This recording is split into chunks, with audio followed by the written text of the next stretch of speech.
The statement Pn n plus 3 whole square is greater than 2 to the power n plus 3n is true. So फिर options है 2 first to the power n for all plus, n wait, 2 raised to n plus 3n. n plus 3n, 2 raised to n plus 3n. Yes sir, is true. गलत नहीं लग रहा है? n plus First 3n तो 4n हो जाएगा। yes sir वो yes sir गलत आ रहा है. हाँ, ये कुछ मिस्टेक हुआ, मैं चेक करके बता दूंगा, ठीक है? Okay sir.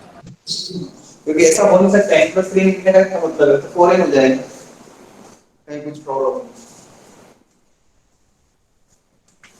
Conjugate of a complex number, if z equal to x plus iy be a complex number,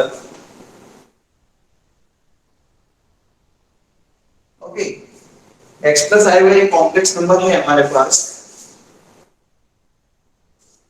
z equal to x plus iy की कॉम्प्लेक्स नंबर, तो कॉन्जुगेट को इस तरह से डिनोट करते हैं z पर बार, z bar, and it is obtained by x minus i by, means imaginary part का साइन को चेंज करने पर, इमेजिनरी पार्ट के साइन को चेंज करने पर, प्लस है तो माइनस, माइनस है तो प्लस करने पे जो नया कॉम्प्लेक्स नंबर मिलेगा उसे हम बोलते हैं conjugate of a complex number. Real number में इसकी कोई डेफिनेशन नहीं है, आज तक हमने ऐसा वर्ड नहीं सुना रियल नंबर में कि conjugate of a real number. Plus 5 है तो प्लस 5 ही रहेगा, उसमें साइन चेंज नहीं होता, ऐसा कुछ नहीं। तो ये नई डेफिनेशन है, हमारे क्या पढ़ी है कि conjugate of a complex number का डिफाइन क्या किया है उन्होंने, जो इमेजिनरी पार्ट है उसका साइन चेंज करने पे एक नया कॉम्प्लेक्स नंबर मिलता है, उसका नाम उन्होंने दिया है conjugate, conjugate of a complex number. Sir हाँ, लेकिन ऐसा भी तो हो सकता है कि साइन चेंज करने पे आई गायब हो जाए अगर आई स्क्वायर हो वहां पे तो। तो फिर वो कॉम्प्लेक्स नंबर ही नहीं रहेगा ना, वो रियल बन जाएगा। यस सर ठीक है। तो अगर Z1 एक कॉम्प्लेक्स नंबर है तो Z1 का बार ऐसे लिखेंगे हम, ये बार, और आंसर आएगा -3/2 -7 है।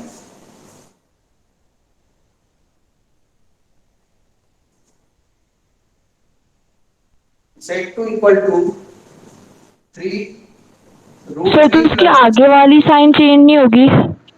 यही तो बोला, सिर्फ इमेजिनरी पार्ट, अभी यही बोला मैंने यहाँ से, सिर्फ एग्जांपल दिया मैंने, ऐसा था कि इसमें ये बोले कि सर इसका माइनस को प्लस कर देंगे, ऐसा नहीं होगा। ये सिर्फ ये माइनस में 7 का माइनस है, इमेजिनरी पार्ट का साइन चेंज होता है। इसका ओके सर। मान, इसका बाद √3 - 5 है, ओनली इमेजिनरी पार्ट का साइन चेंज करने पर, है ना? ये समझ तो लेना, डिनोमिनेटर में लिखा है, न्यूमरेटर डिनोमिनेटर में, कि नेक्स्ट स्टेप Z2 का बाद Z1 का बाद इतना ही लगा देता हूं, जिससे पता लगेगा नेक्स्ट स्टेप। ये बार का साइन है, न्यूमरेटर डिनोमिनेटर में समझ लेना, कट कर दोगे इसको इससे।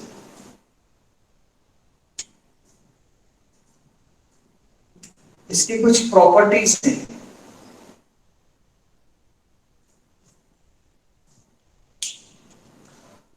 पहले अपन मॉड पढ़ते हैं, फिर दोनों की प्रॉपर्टी एक साथ पढ़ते हैं, क्योंकि मिक्स में प्रॉपर्टीज हैं।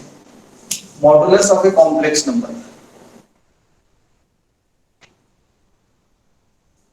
इसकी ज्योमेट्री नहीं पढ़नी है हमें, कॉम्प्लेक्स नंबर की ज्योमेट्री, जैसे रियल नंबर की ज्योमेट्री होती है ना, नंबर लाइन पॉइंट्स हैं, फिर हम रिप्रेजेंट करते हैं नंबर्स को, ऐसे कॉम्प्लेक्स नंबर को भी हमें ज्योमेट्री में रिप्रेजेंट करना है, लेकिन कंस्ट्रक्शन नहीं करना है, पर इनको रिप्रेजेंट जरूर करना है। किस तरह से रिप्रेजेंट करते हैं वो पढ़ेंगे इसके बाद वाले टॉपिक में, पहले अलजेब्रा पढ़ाऊंगा फिर ज्योमेट्री पे जाएंगे। Modulus of a complex number का मतलब ये होता है mod of z, mod of x plus y। z एक कॉम्प्लेक्स नंबर है, तो z को हम स्टैंडर्ड फॉर्म में x प्लस y लिख रहे हैं। शुरुआत से मैंने ये बताया, कल परसों से ये समझा रहा हूँ कि कॉम्प्लेक्स नंबर को हम x प्लस y के फॉर्म में लिखते हैं, x रियल पार्ट होता है और y इमेजिनरी पार्ट होता है।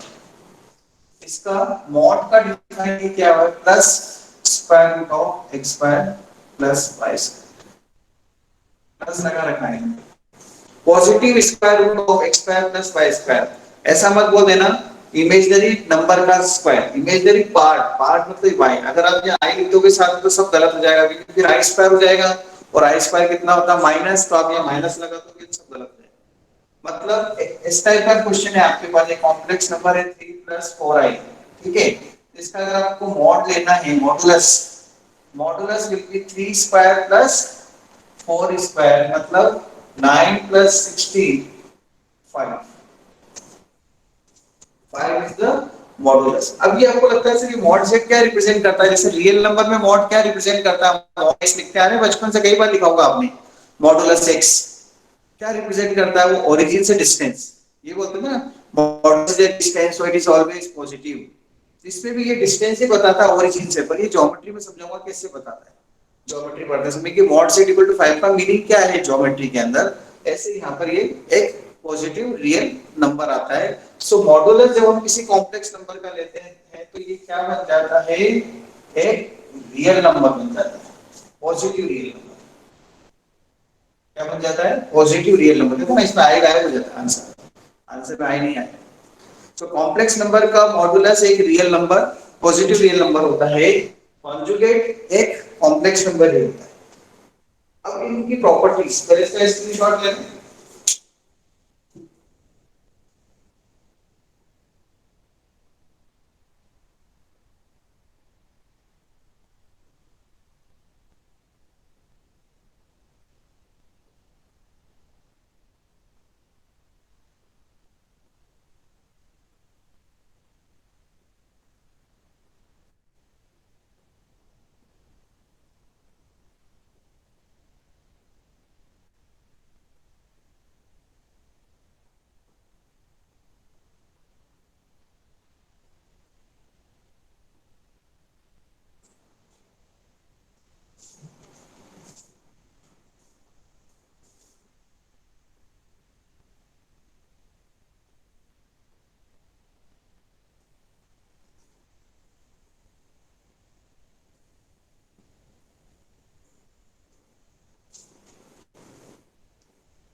प्रॉपर्टीज, इसकी कुछ प्रॉपर्टीज हैं कॉम्प्लेक्स नंबर के, मॉडुलस की और कॉन्जुगेट की कंबाइंड प्रॉपर्टीज हैं, ठीक है। प्रॉपर्टीज ऐसे स्पेशल कैरेक्टर्स होते हैं इस चैप्टर के, उस पर्टिकुलर चैप्टर में, जो आपको हेल्प करते हैं प्रॉब्लम को सॉल्व करने के अंदर, डायरेक्ट यूज कर सकते हैं रिजल्ट्स का। अगर आपके पास दो कॉम्प्लेक्स नंबर हैं और उनके बीच में प्लस माइनस का साइन है और फिर उसका कॉन्जुगेट लेना है, मतलब conjugate of sum of two complex number और conjugate of difference of two complex number, तो कॉम्प्लेक्स नंबर को प्लस करके कॉन्जुगेट लें, डिफरेंस करके कॉन्जुगेट लें, तो ये प्रॉपर्टी ये बोलती है कि आप इन कॉन्जुगेट को अलग अलग कर सकते हैं। मतलब the conjugate of sum of two complex number is equal to sum of their respective conjugates, मतलब दोनों के अलग अलग कॉन्जुगेट का सम दोनों के सम के कॉन्जुगेट के इक्वल होता है। सम का कॉन्जुगेट इक्वल टू कॉन्जुगेट का सम, ठीक है। सम का conjugate equal to sum of the conjugate, ऐसा बोला जाता है। प्लस और माइनस दोनों के लिए होती है फर्स्ट प्रॉपर्टी। ऐसे इनटू में अगर है दो नंबर और उसका कॉन्जुगेट लेने हैं तो आप अलग अलग कर सकते हैं, conjugate of z1, conjugate of z2।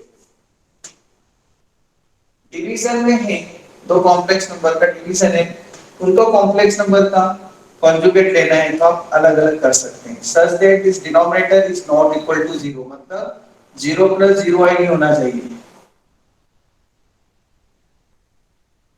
z2 is not equal to 0 + 0y, denominator में 0 नहीं आना चाहिए। P4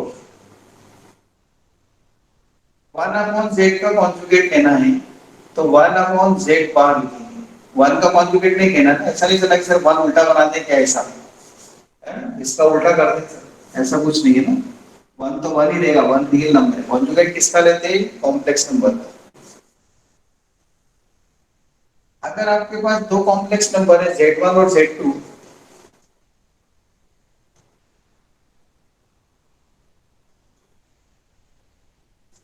एक ही कॉम्प्लेक्स नंबर है, दो नहीं, Z into Z bar equal to mod Z का स्क्वायर होता है। Z और Z बार देखो आपको समझाता हूं मैं, Z equal to x plus i y होता है, और Z बार कितना होगा कोई बोलेगा आप में से? x So minus i x bar. minus I bar. x minus I bar. तो Z बार क्या आएगा? A x plus square minus i y Square का whole minus I square. by का whole square. मतलब x square plus y square आएगा, yes sir. Yes, sir. लेकिन ये x square plus y square तो mod z का mod z होता है रूट के साथ। अभी बताया मैंने आपको, बताया ना कि मॉड जेड क्या होता Yes. है? Root of x square plus y square होता है ना। ये ऊपर की जो प्रॉपर्टीज है ये बहुत ही सिंपल थी, प्रूफ नहीं बताया मैं कैसे प्रूफ हो रहा है, इसका समझाया है कि z into z bar mod z का स्क्वायर होता है। Property 6 mod z equal to minus mod z equal to z bar, ये सबके मॉड इक्वल होते हैं। देखो माइनस माइनस लगाने से कोई फर्क नहीं पड़ेगा, क्योंकि रूट में क्या आता है? स्क्वायर आता है x और y में, तो स्क्वायर करेंगे और फिर प्लस करेंगे तो वापस वो एकदम सेम आंसर देगी। और बार भी कर देंगे तो भी क्या होगा? जैसे आपको एग्जांपल देता हूं मैं, z equal to 3 plus 4i minus z minus 3 minus 4i जाएगा, और z बार 3 माइनस 4 आएगा। सबके मॉड निकाल के देख लो आप अपने माइंड में, मॉड फाइंड नहीं कर रहा हो, खुद सोचो इसका मॉड क्या आएगा। अभी बताया था मैंने, प्लीज सोचिए इसका मॉड, किसी को डाउट तो नहीं है? इसका मॉड क्या आएगा? सर 5। 5. 5। इसका भी मॉड 5 आएगा, माइनस 3 का स्क्वायर माइनस 4 का स्क्वायर, तो 9 प्लस 16 5 हो गया ना। और इसका भी मॉड 5 आएगा, इसलिए mod z equal to minus का मॉड माइनस z का मॉड और z बार तीनों इक्वल होते हैं। प्रॉपर्टी 7 अगर दो कॉम्प्लेक्स नंबर दिए हैं उनको प्लस करते हैं और फिर उनका मॉड लेते हैं, दो कॉम्प्लेक्स नंबर को प्लस करके उनका मॉड लेते हैं, तो इसको ऐसा नहीं लिख सकते कि इसको ब्रेक कर दें सर, मॉड को दोनों को अलग अलग कर दें, जिससे अपन इसमें करते हैं ना कॉन्जुगेट में, ऐसा नहीं होता।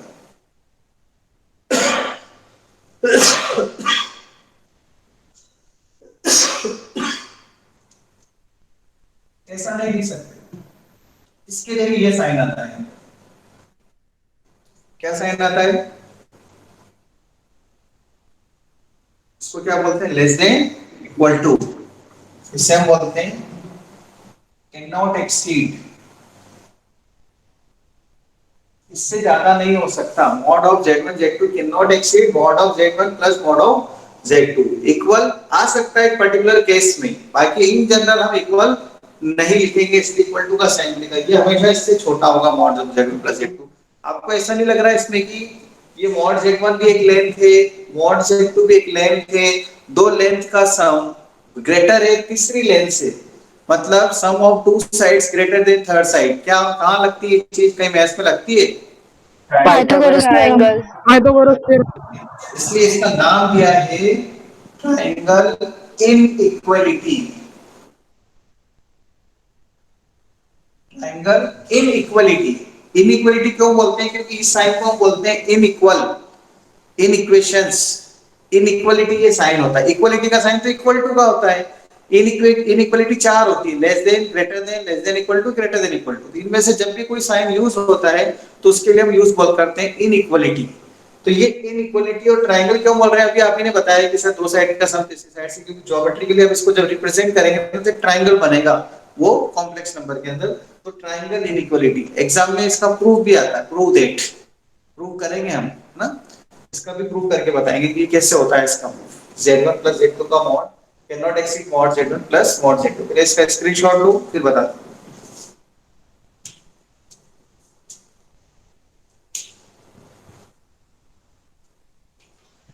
सर तो फिर अपन z1 प्लस z2 मॉड में कैसे फाइंड करेंगे?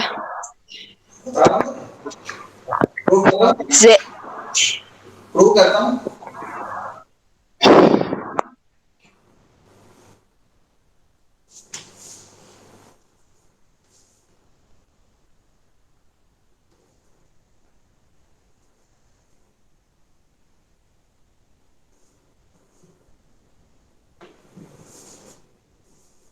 इसके प्रूफ दो मेथड से होते हैं। अभी जितना नॉलेज है उस मेथड से कर रहा हूं, बाद में एक मेथड से और करूंगा जिसको ट्रिग्नोमेट्रिक फॉर्म बोलते हैं।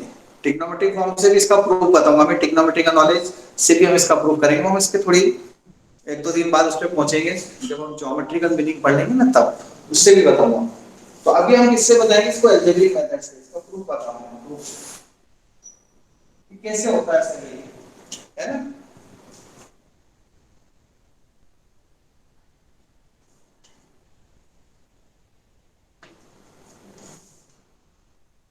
Like z1 equal to x1 plus I by 1 and z2 equal to x2 plus I by 2। Two complex number लेने पड़ेंगे ना, z1 और z2 दो कॉम्प्लेक्स नंबर है। फिर इन दोनों को क्या करना है, आपको प्लस करना है।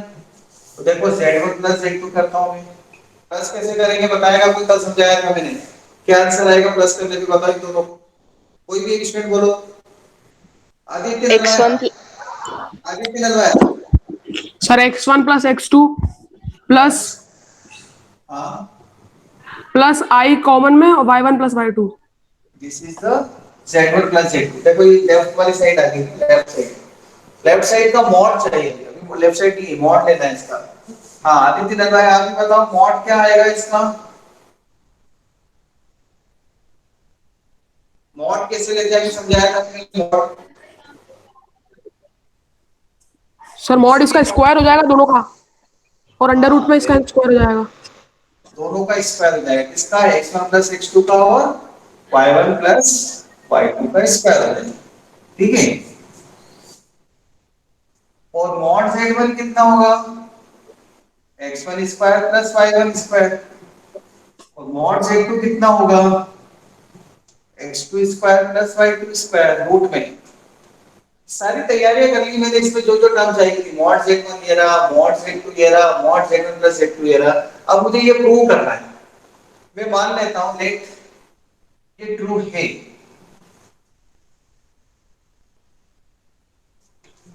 इज ट्रू, हमने इसको सही मान लिया है। कॉन्ट्राडिक्टरी मेथड नहीं है जो पिछले साल करते थे ना, root two is not a rational number, याद है।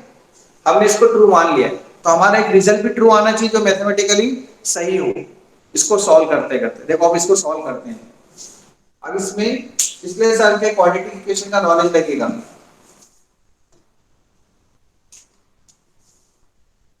लुक हियर, इसकी जगह क्या लिखूंगा मैं, mod of z1 plus z2 की प्लेस पर यह लिखा हूं।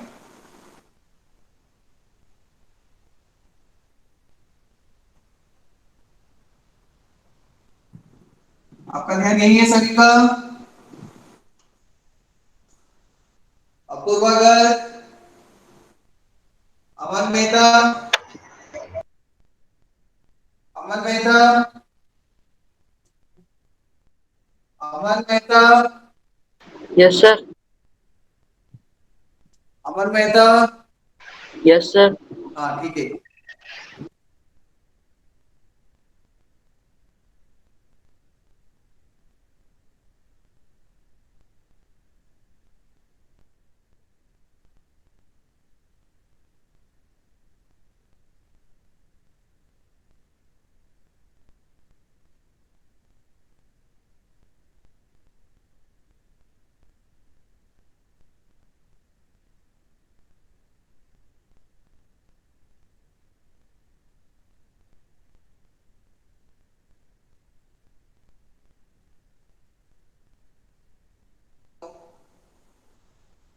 Ronish, Ronish Maxwell is there.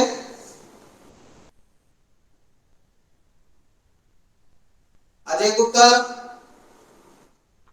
Yes sir.